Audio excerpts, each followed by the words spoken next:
4. Alors, tu es sage-femme. Je veux les termes.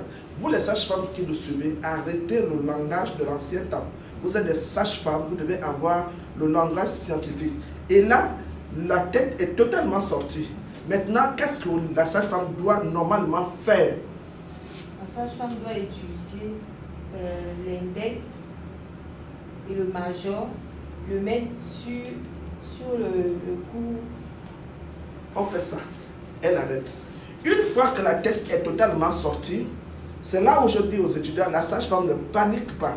Elle regarde la restitution du menton. C'est l'orientation du menton qui va intéresser la sage-femme. Si le dos est à gauche, le menton va roter là, à 7 heures. Si le dos est à droite, le menton va roter à 5 heures. Admettons que le dos soit à gauche, là, le dos est à gauche. Donc, ce que la sage-femme va faire, la sage-femme va alors continuer la restitution de sorte à amener le menton à 9 heures. Mais on va le dire pourquoi aujourd'hui. Donc, elle va prendre les deux index, elle les met autour du cou, elle prend les deux pouces, elle les met sur la suture sagittale, les 6 doigts soutiennent le cou, et la sage-femme va continuer la restitution de sorte à amener le menton à 9 heures. Et vous savez pourquoi? Parce que lorsque la sage-femme amène le menton à 9 heures, ça permet à l'épaule antérieure de se fixer sous la cervix pubienne et l'accouchement des épaules commence. Les 3 accouchements sont interdépendants. L'accouchement de la tête est terminé. Et là maintenant, là. Ici, qu'est-ce que la sage-femme fait maintenant? Tu es à cette étape-là.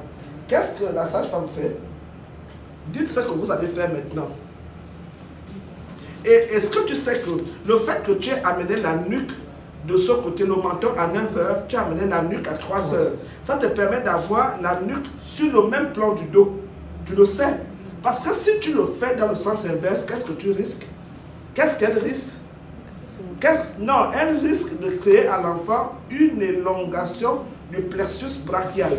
Rappelez bien vous que la nuque et le dos sont maintenant dans le même plan, ce qui permet à l'épaule antérieure de se fixer sous la cervix pubienne. Si l'épaule antérieure ne se fixe pas sous la cervix pubienne, si la sage-femme tourne dans le sens inverse, ça va entraîner l'élongation du plexus brachial. Voilà pourquoi on vous dit, moi je l'ai dit au staff ce matin, au cours du travail, le plan du dos est vraiment quelque chose que vous devez toujours avoir.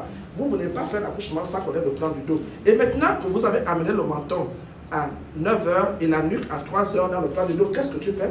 Allez, dis ce que tu fais. Je dois normalement.